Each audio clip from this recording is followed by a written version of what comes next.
মুহূর্তে আমি রয়েছি ২৬ নম্বর কেপসের সামনে। নাম কি? আমার সঙ্গে আছে মধুলিকা। আমরা দুজন ফার্স্ট আমাদের টিমের মধ্যে থেকে, আমরা ২৯ জনের মধ্যে থেকে আমরা দুজনই প্রথম ২৬ নম্বর কেপসে ঢুকেছি। এবং ২৬ নম্বর কেপসে যেহেতু ভেতরে ভিডিও অ্যালাউ নেই, তাই আমরা বাইরে থেকে ভিডিওটা করছি। কেপসের বাইরেটা দেখাচ্ছি। এটাই এখানকার যতগুলো কেপস আছে ১ থেকে ২৯, ৩০, তার মধ্যে সবথেকে ফেমাস এবং শ্রেষ্ঠ কেপস হচ্ছে এই ২৬ নম্বর কেপস, তাই তো?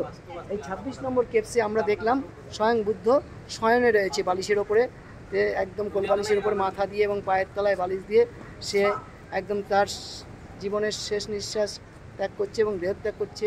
এবং সমস্ত দাসদাসীরা তার সমস্ত তার যত শিষ্য তারা সব কান্নাকাটি করছে প্রভুর জন্য। ওপর থেকে দেবতারা ঢাক ঢোল পিটিয়ে ফুল ছিটিয়ে বুদ্ধকে স্মরণমালা পরিয়ে বুদ্ধকে আমন্ত্রণ করছে যাতে সে তাদের কাছে চলে আসে। বুদ্ধের স্বর্গবাসী এখানেই হয়েছিল। সেই ২৬ নম্বর কেপসের সামনে আমরা এখন দাঁড়িয়ে আছি। আমরা এই ২৬ নম্বর কেপসটা এখন দেখব, যেটা সবথেকে ফেমাস শ্রেষ্ঠ কেপস। আমি একটু বাদে ভেতরে ঢুকে আমাদের সমস্ত সহযাত্রীদের ডেফিনেশন দেব এই ২৬ নম্বর কেপস সম্বন্ধে।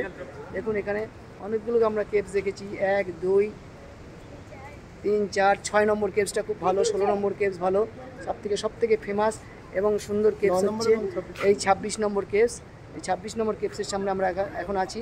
২৬ নম্বর কেপস সম্বন্ধে আমি এখন ডেফিনেশন দেব যাচ্ছি, আমাদের সহযাত্রীদেরকে আমি এই ডেফিনেশন দিই।